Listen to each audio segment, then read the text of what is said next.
Hello बच्चों, BPSC विद्यापीठ में आप सभी का फिर से एक बार स्वागत है। मैं भूपेंद्र कुमार। पिछले वीडियो में मैंने मूल अधिकार के संदर्भ में स्वतंत्रता के अधिकार तक पढ़ा दिया था और एक वीडियो और बनना जरूरी है जिसमें आपको अब से लेकर अंत तक के सभी मूल अधिकारों को मैं पढ़ा देता हूं, जो काफ़ी परीक्षोपयोगी है। इसीलिए इसमें कुछ मटेरियल ज़्यादा चाहिए। और अभी तक जो हम लोगों ने पढ़ा है स्वतंत्रता का अधिकार तक, ये थोड़ा व्यापक है और अब थोड़ा सामान्य में देखते हैं, जिसमें तीसरा अधिकार हमारा संविधान भारत के नागरिकों को देता है। यह है शोषण के विरुद्ध अधिकार, जिसको अंग्रेजी में कहते हैं राइट अगेंस्ट एक्सप्लॉयटेशन, जिसको मेंशन किया गया है अंडर आर्टिकल 23 एंड 24 में, अर्थात अनुच्छेद 23 और 24 दोनों द्वारा नागरिकों के शोषण को रोका गया है। स्वतंत्र देश के नागरिकों का अनावश्यक शोषण नहीं होना चाहिए, ऐसा हमारा संविधान कहता है। और संविधान का अनुच्छेद 23 कहता है कि मानव, शब्द पर ध्यान दीजिए, मानव के दुर्व्यापार, मानव के दुर्व्यापार, बेगार तथा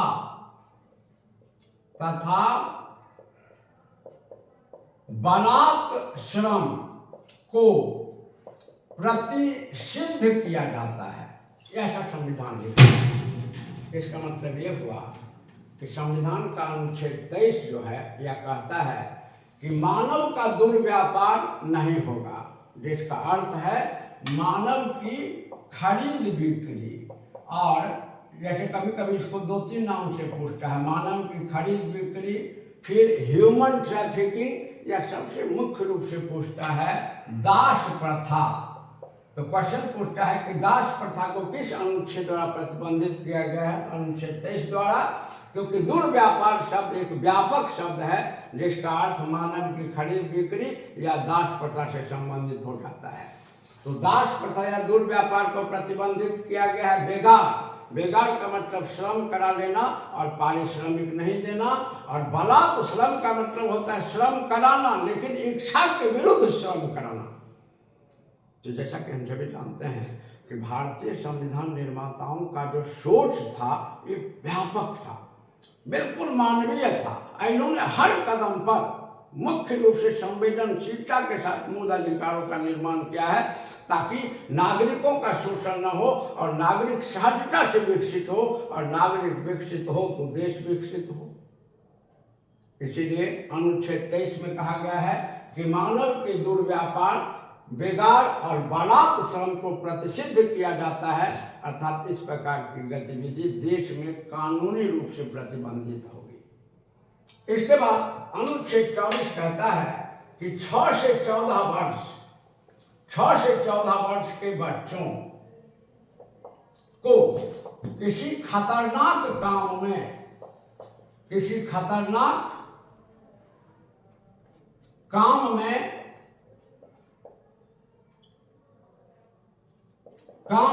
नहीं लगाया जाएगा। अर्थात 6 से 14 वर्ष के बच्चों को किसी भी हैजार्डस इंडस्ट्रीज, वैसा काम में नहीं लगाया जाएगा जैसे पटाखा उद्योग, कालीन उद्योग, जो काफ़ी खतरनाक होते हैं, जिससे बच्चों के स्वास्थ्य पर बुरा असर पड़ता है।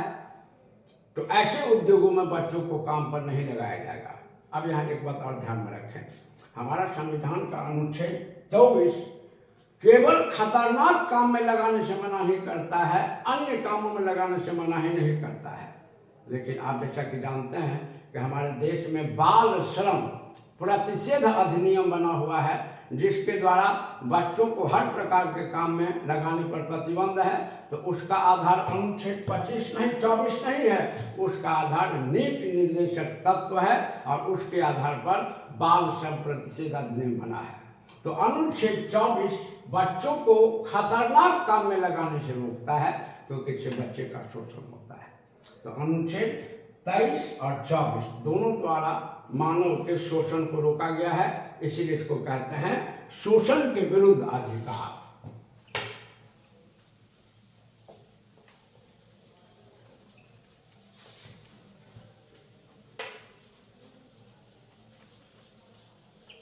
इसके बाद है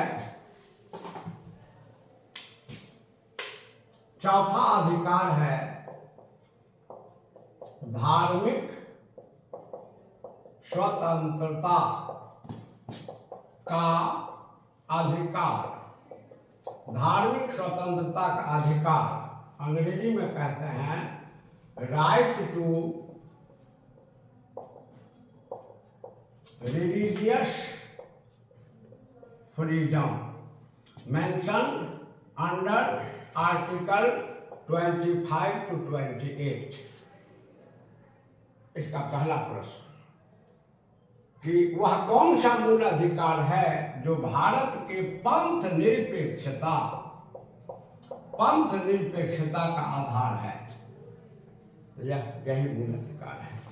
और अनुच्छेद 25 से लेकर 28 तक में नागरिकों को विभिन्न प्रकार की धार्मिक स्वतंत्रताएं दी गई हैं, क्योंकि पंथ निरपेक्ष सरकार उस सरकार को कहा जाता है जिसका अपना कोई धर्म नहीं होता, और जब अपना कोई धर्म नहीं होता तो स्वभावतः सभी धर्मों को सरकार द्वारा समान महत्व दिया जाता है। अर्थात पंथ निरपेक्ष सरकार की, सेकुलर गवर्नमेंट की सबसे पहली विशेषता होती है कि वो उसका कोई अपना धर्म यानी राष्ट्र का अपना कोई धर्म नहीं होता, सरकार का अपना कोई धर्म नहीं होता। और दूसरी विशेषता होती है कि जब अपना धर्म नहीं होता है तो सभी धर्मों को सरकार द्वारा समान महत्व दिया जाता है। और पंथ निरपेक्ष भारत है, इसका बहुत ही उत्तम उदाहरण या सर्वोत्तम उदाहरण धार्मिक स्वतंत्रता का अधिकार है। और अनुच्छेद 25 कहता है, शब्द पर ध्यान दीजिए, अनुच्छेद 25 कहता है कि भारत के प्रत्येक नागरिक को अपनी इच्छा के अनुकूल किसी भी धर्म को अपनाने, इसके अनुसार आचरण करने और इसके प्रचार प्रसार का अधिकार होगा। यानी अकेले अनुच्छेद 25 में 3 अधिकार मिला हुआ है कि भारत का कोई भी नागरिक अपने इच्छा के अनुकूल किसी भी धर्म को अपना सकता है, इसके अनुसार आचरण कर सकता है, व्यवहार कर सकता है, इसका प्रचार प्रसार कर सकता है। अब यहाँ एक छोटी सी कहानी आपको बताते हैं जो बड़ा रोचक है, 2 मिनट में सुन लीजिए। इस पर एक बड़ा मामला फंसा। कलकत्ता का एक ब्राह्मण जो दूसरी शादी करना चाह रहा था, उसकी पहली पत्नी तलाक नहीं दे रही थी और वो दूसरी शादी करना चाह रहा था। तो अंत में उसने क्या किया कि हिंदू धर्म का परित्याग कर दिया और इस्लाम धर्म को स्वीकार कर लिया और दूसरी शादी कर लिया। उसकी पत्नी चली गई कलकत्ता हाई कोर्ट, और कलकत्ता हाई कोर्ट ने पंडित जी से कहा कि आपका यह जो धर्मांतरण है यह अनुचित है, अतः आपके इस धर्मांतरण को स्वीकार नहीं किया जा सकता और आप पहली पत्नी के साथ रहें। तो जब भी कोई व्यक्ति किसी उच्च न्यायालय के फैसले से असंतुष्ट होता है तो वह सर्वोच्च न्यायालय में अपील करता है, और इस व्यक्ति ने भी सर्वोच्च न्यायालय में अपील कर दिया और सर्वोच्च न्यायालय में दलील दिया कि देखिए कलकत्ता हाईकोर्ट ने मेरे विरुद्ध गलत फैसला दिया है, इसीलिए कि हमारा संविधान कहता है कि भारत का प्रत्येक नागरिक किसी भी धर्म को अपना सकता है, हमने इस्लाम को अपनाया, इसके अनुसार आचरण कर सकता है। और इस्लाम धर्म का आचरण है 4 शादी, अभी तो हम 2 ही किए हैं, मतलब 2 और भी कर सकते हैं। तो सुप्रीम कोर्ट में जब इसने दलील दिया अनुच्छेद 25 का आधार बना करके कि हमने अपने अधिकार के अनुसार इस्लाम धर्म को स्वीकार किया, उसका आचरण है 4 शादी तो हमने किया, तब सर्वोच्च न्यायालय ने कहा कि नहीं, आप अनुच्छेद 25 को ठीक से नहीं जानते हैं, उसको ठीक से पढ़िए। हर अनुच्छेद का अपवाद है और अनुच्छेद 25 कहता है कि भारत का प्रत्येक नागरिक किसी भी धर्म को स्वीकार कर सकता है उसके अनुसार आचरण कर सकता है, उसका प्रचार प्रसार कर सकता है, परंतु परंतु मतलब अपवाद, परंतु उसके ऐसा करने से आचरण की शुद्धता न बिगड़े और लोक व्यवस्था न बिगड़े। तो अगर आप कोई ऐसा धार्मिक आचरण करते हैं जिससे लोक व्यवस्था बिगड़ेगा तो यह अधिकार संविधान प्रतिबंधित करता है। और आपने जो धर्मांतरण किया है यह दुर्भावना से प्रेरित होकर किया है, और अगर आपको अनुमति दे दी जाए तो कल को असंख्य हिंदू के विवाह के उद्देश्य से धर्मांतरण करेंगे तो इससे लोक व्यवस्था बिगड़ेगी। अतः संविधान के अनुसार यह अधिकार आपका नहीं है, तो फिर वो अपने हिंदू धर्म में आ गए। तो अनुच्छेद 25 3 प्रकार का अधिकार देता है। इसके बाद अनुच्छेद 26 कहता है कि प्रत्येक धार्मिक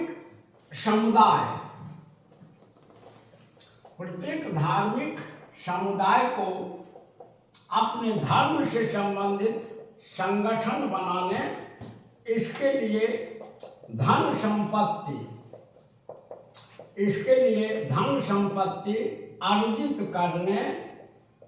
अर्जित करने और इसके प्रशासन का अधिकार होगा।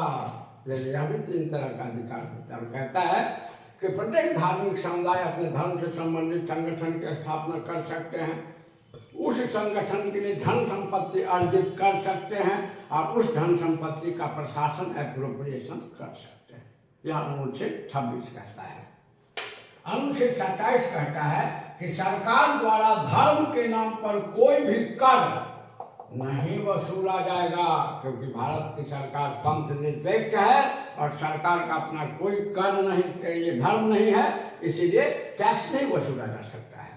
लेकिन एक बड़ा टेक्निकल क्वेश्चन, एक दिन हम क्लास में पढ़ा रहे थे। एक्चुअली क्या है कि मेरा क्लास 26 साल से चल रहा है, online offline, Hindi medium English medium सभी क्लास मेरे पास है। अगर आप में से किसी बच्चों को रुचि हो क्लास में पढ़ाई करने की तो आप संपर्क कर सकते हैं, मेरा सारा डिटेल्स दिया हुआ है।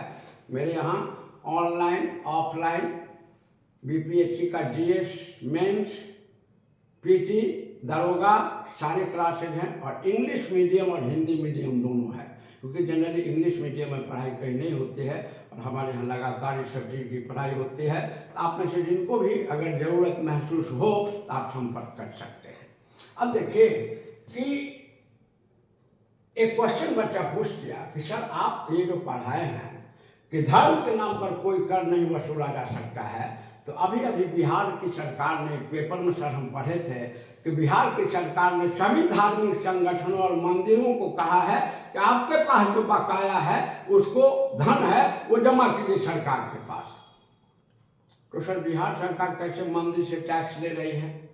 आप कहते हैं कि धर्म के नाम पर टैक्स नहीं वसूला जाएगा और मंदिर से बिहार की सरकार अभी अभी टैक्स वसूल रही है।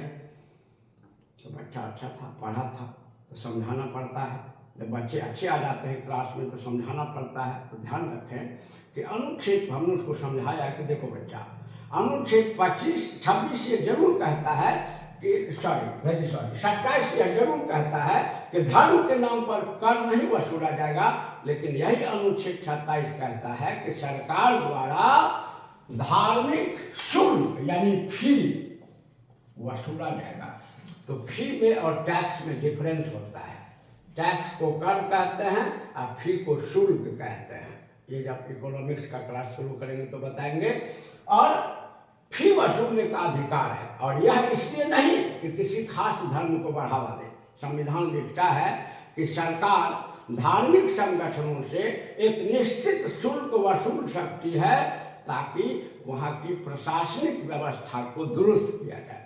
जो बड़े बड़े मंदिर हैं वहाँ जब भीड़ लगती है तो प्रशासन वहाँ काम करता है। तो प्रशासनिक व्यवस्था को सुधारने के लिए, दुरुस्त करने के लिए सरकार कुछ शुल्क वसूल सकती है मंदिरों से, यह कर नहीं होगा। तो कहीं आपको भी ऐसा कन्फ्यूजन हो तो ध्यान में रखें कि वो टैक्स नहीं है, वो फी है, और ये संविधान ही अनुमति देता है। और अनुच्छेद 28 कहता है कि सरकारी शिक्षण संस्थानों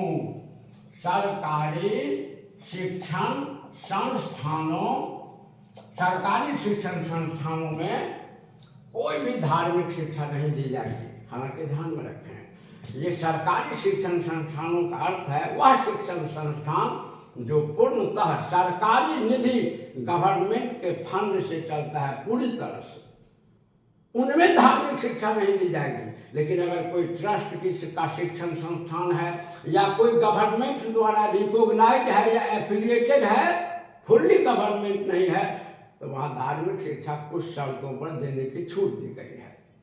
यह जो प्रतिबंध है यह वैसे शिक्षण संस्थानों में है जो पूर्णतः सरकार की निधि या सरकार के खर्च पर या गवर्नमेंट के फंड पर संचालित होती है। तो अनुच्छेद 25 कहता है कि भारत का प्रत्येक नागरिक अपनी इच्छा के अनुकूल किसी भी धर्म को अपना सकता है, उसके अनुसार आचरण कर सकता है, उसका प्रचार प्रसार कर सकता है।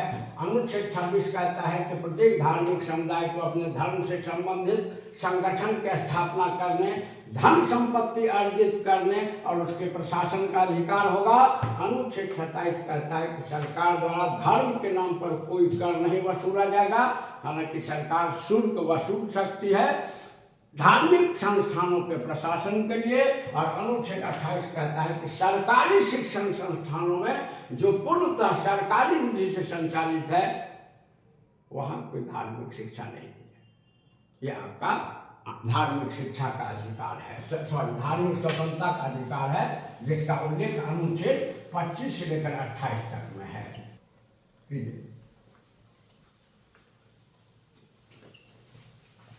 अब 5वां अधिकार है, नागरिकों को मिला हुआ है संस्कृति एवं शिक्षा का अधिकार। संस्कृति एवं शिक्षा का अधिकार, राइट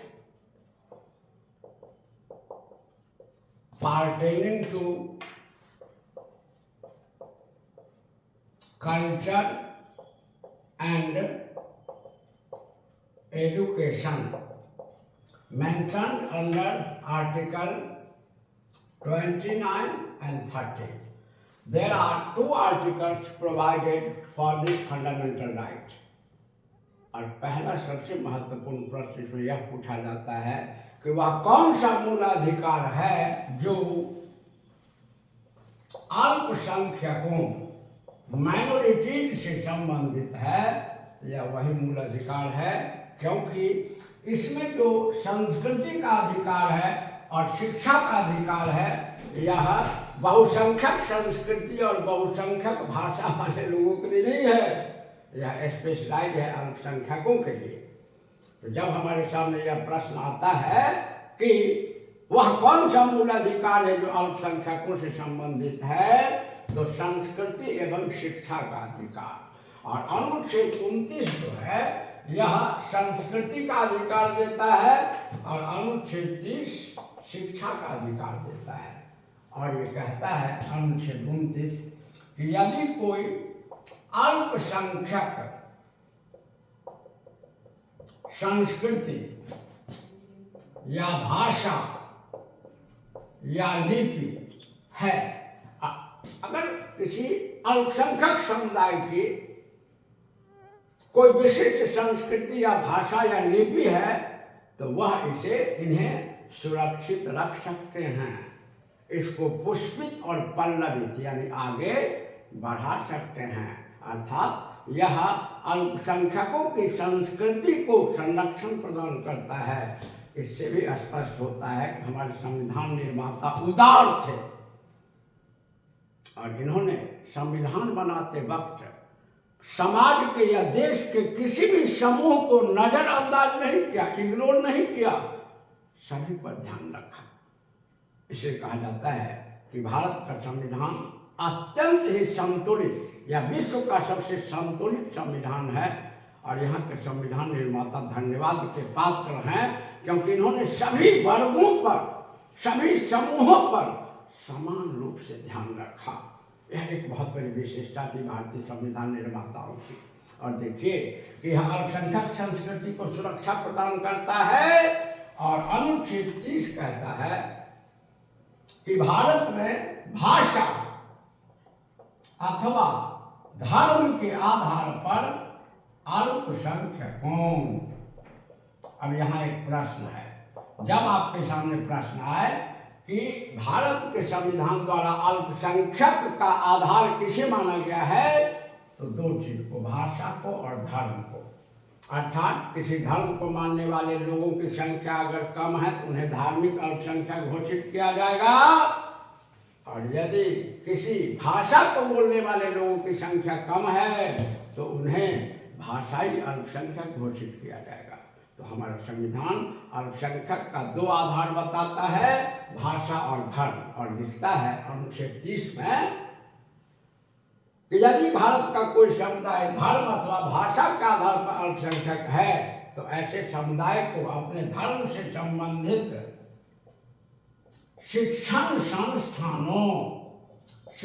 संस्थानों की स्थापना, इसके लिए धन संपत्ति अर्जित करने और इसके प्रशासन का अधिकार होगा। अर्थात अल्पसंख्यक समुदाय अपने धर्म से संबंधित शिक्षण संस्थान की स्थापना कर सकते हैं, इसके लिए धन संपत्ति अर्जित कर सकते हैं, इसका प्रशासन कर सकते हैं। और अब आप समझ गए होंगे कि जब हमारे सामने यह प्रश्न आता है कि मदरसा की स्थापना संविधान के किस अनुच्छेद से संबंधित है, तो ऑब्वियसली यह 30 से संबंधित है, क्योंकि मदरसा अल्पसंख्यक यानी इस्लाम अल्पसंख्यकों का धार्मिक शिक्षण संस्थान है। इनमें सामान्य शिक्षा इसमें नहीं दी जाती है, इसमें धर्म की शिक्षा दी जाती है। और इसमें दो बातें कही गई है 30 में। पहला कहा गया है कि धर्म अथवा भाषा के आधार पर अल्पसंख्यकों को अपने धर्म से संबंधित शिक्षण संस्थानों की स्थापना करने, इसके लिए धन संपत्ति अर्जित करने, इसके प्रशासन का अधिकार होगा। और दूसरी बात कही गई है कि ऐसे धार्मिक शिक्षण संस्थानों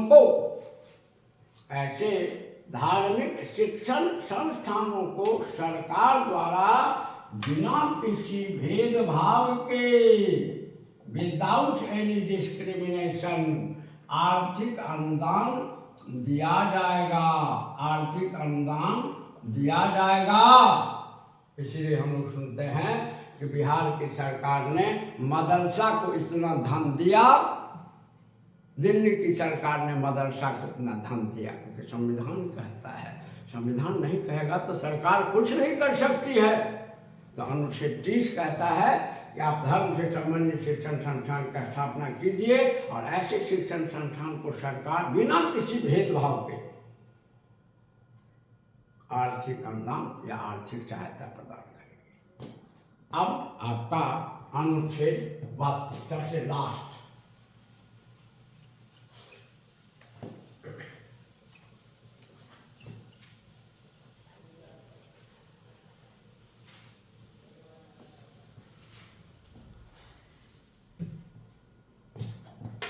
छठा मूलाधिकार है संवैधानिक उपचारों का अधिकार, राइट टू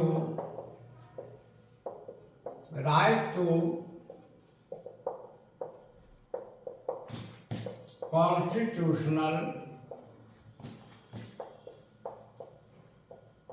रेमेडीज, और इसके लिए है आर्टिकल 32। और देखिए आर्टिकल 32 कितना महत्वपूर्ण है कि भारतीय संविधान के जो शिल्पी हैं, architect and obviously he was Bhimrao Ambedkar तत्कालीन भारत में सबसे बड़े कानूनविद थे, और भारत के संविधान बनाने में सबसे ज़्यादा प्रभाव व्यक्तिगत और ज्ञान का प्रभाव अम्बेडकर का ही है।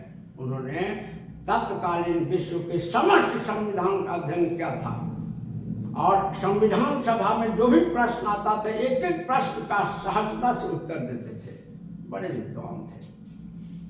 और इन्होंने पूरे भारत के संविधान में, जैसा कि हम सभी जानते हैं कि मूल भारतीय संविधान में 395 अनुच्छेद थे। आज भी मूल अनुच्छेद 395 ही है। और इन 395 अनुच्छेद में सबसे महत्वपूर्ण उनको अनुच्छेद 32 ही लगा। इसीलिए कहा कि भारतीय संविधान का वह अनुच्छेद जिसके नहीं रहने से पूरा संविधान नल एंड वाइड यानी शून्य महत्वहीन हो जाएगा, वह अनुच्छेद 32 ही है। इनका कहना था अगर अनुच्छेद 32 ना हो तो पूरा संविधान ही नल हो जाएगा, नील हो जाएगा, मतलब जीरो हो जाएगा, नल एंड वाइट, कोई इंपॉर्टेंस नहीं रहेगा। इसीलिए इन्होंने अनुच्छेद 32 को भारतीय संविधान की आत्मा तथा हृदय कहा। तो ये बहुत ही महत्वपूर्ण प्रश्न आते हैं और इन्होंने जो ऐसा कहा ये वास्तविकता है, क्योंकि अनुच्छेद 32 जो है यह सभी मूल अधिकारों के संरक्षण का प्रयास करता है। और अनुच्छेद 32 कहता है कि यदि भारत के किसी भी नागरिक के किसी भी मूल अधिकार का हनन होता है तो वह सीधे सुप्रीम कोर्ट में अपील करेगा।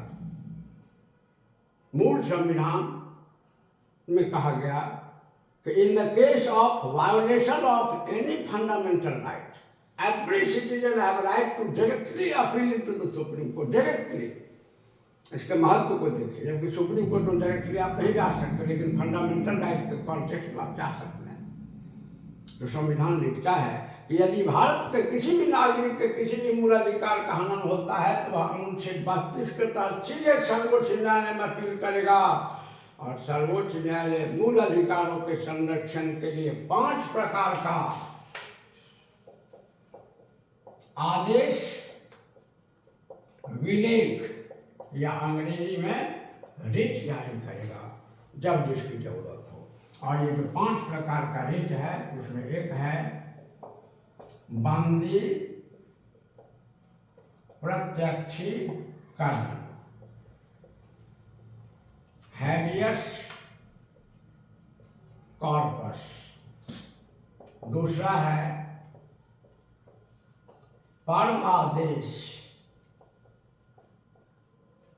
मैंडेमस। तीसरा है प्रतिषेध, प्रोहिबिशन। चौथा है उत्प्रेषण, सर्ट्यूडरी। और 5वां है अधिकार परीक्षा को वारंटो। सिंपली समझें, बंदी प्रत्यक्षीकरण रिट जब किसी व्यक्ति को अनुचित ढंग से बंदी बना लिया जाता है और वह व्यक्ति न्यायालय के समक्ष अपील करता है तो न्यायालय बंदी बनाए गए व्यक्ति को सशरीर, मान उस बंदी को फिजिकली कोई एविडेंस नहीं, बंदी बनाए गए व्यक्ति को सशरीर न्यायालय के समक्ष उपस्थित होने का आदेश देता है ताकि बंदी बनाए गए व्यक्ति के बंदीकरण के औचित्य की जांच की जा सके, अर्थात किस ग्राउंड पर इसको अरेस्ट किया गया है या डिटेन किया गया है इसकी जांच की जा सके। तो इसीलिए बंदी प्रत्यक्षीकरण जो है कहता है बंदी प्रत्यक्षीकरण यह व्यक्तिगत निरोध माने डिटेंशन, रोक लेना, व्यक्तिगत विरोध के विरुद्ध जारी किया जाता है। देखिए ये हमेशा याद रखिए कि पढ़िए आप एक तो, लेकिन क्वेश्चन की भाषा जरूर याद रखिए, ये कॉम्पिटिटिव पढ़ाई है। अब इसमें बराबर प्रश्न आप देखिएगा 2 चीज पूछा जाता है, एक ये कि वह कौन सा रिट है जो व्यक्तिगत निरोध के विरुद्ध जारी किया जाता है और किस रिट को बुलवार्क कहते हैं।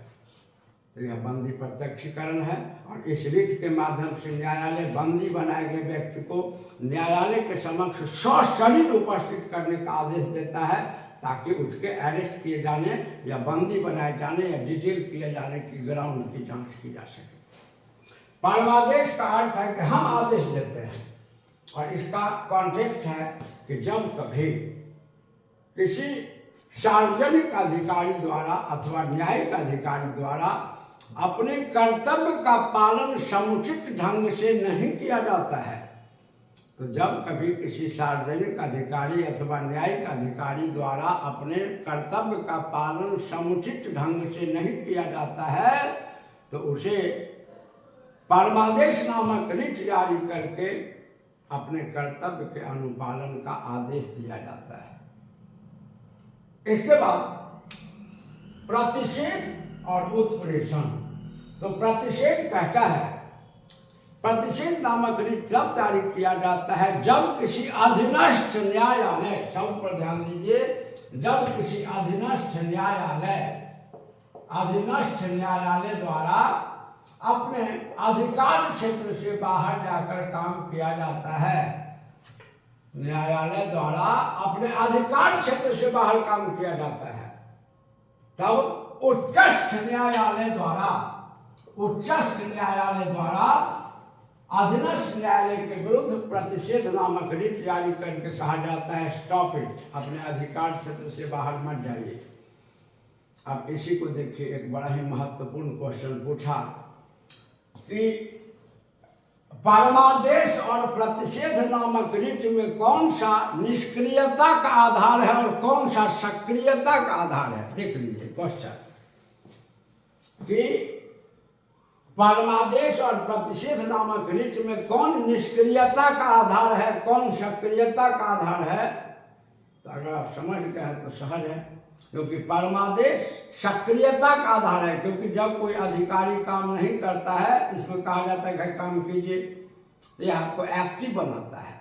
और प्रतिषेध में क्या होता है कि जब कभी किसी अधीनस्थ न्यायालय या न्यायिक अधिकारी द्वारा अपने अधिकार क्षेत्र से बाहर जाकर काम किया जाता है तो उस काम को रोका जाता है, यानी एक्टिविटी को रोकता है और यह एक्टिविटी को करवाता है। जो एक्टिविटी को करवाता है वह सक्रियता का आधार है, अर्थात परमादेश। और ये हाई लेवल का क्वेश्चन है, देखे तो बहुत अच्छा लगा था ये प्रश्न। ये सब रिलेटिव टाइप का क्वेश्चन है, इसी सब क्वेश्चन में सिलेक्शन नहीं होता है, वो जनरल रट्टा मार क्वेश्चन में सिलेक्शन नहीं होता है। तो ये सक्रियता का आधार है, ये निष्क्रियता का आधार है। और कहा जाता है कि आप अपने सीमा में रहकर काम कीजिए और काम को रोकिए। और उत्प्रेषण नामक रिट तब जारी किया जाता है जब किसी अधीनस्थ न्यायालय द्वारा अपने अधिकार क्षेत्र से बाहर जाकर काम किया जाता है तो उच्चस्थ न्यायालय द्वारा प्रतिषेध नामक रिट जारी, उत्प्रेषण नामक रिट जारी किया जाता है।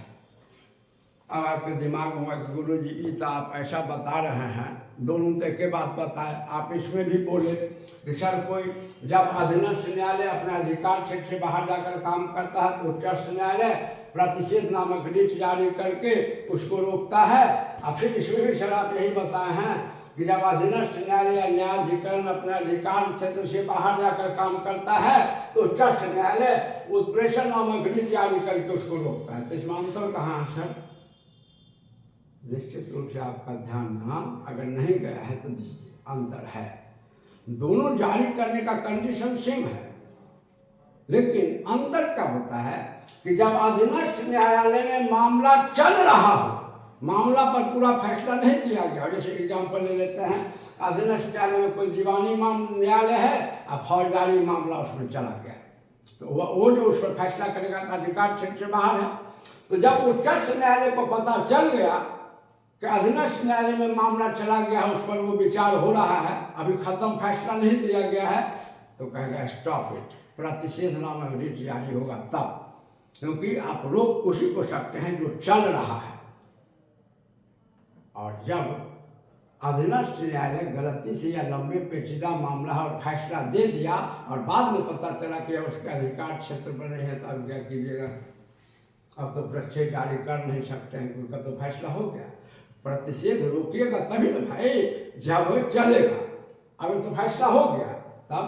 तो जब मामले पर फैसला नहीं दिया गया हो, मामला चल रहा हो अधीनस्थ न्यायालय में, तो प्रतिषेध नामक रिट जारी किया जाता है। और जब मामला पर फैसला हो गया हो तो उत्प्रेषण नामक रिट जारी किया जाता है। और इसी क्वेश्चन को देखिए कैसे घुमा देता है कि वह कौन सा रिट है जिसके माध्यम से उच्चस्थ न्यायालय निम्नस्थ न्यायालय से मामले को अपने पास मंगवाता है, या अधीनस्थ न्यायालय से मामले को अपने पास मंगवाता है।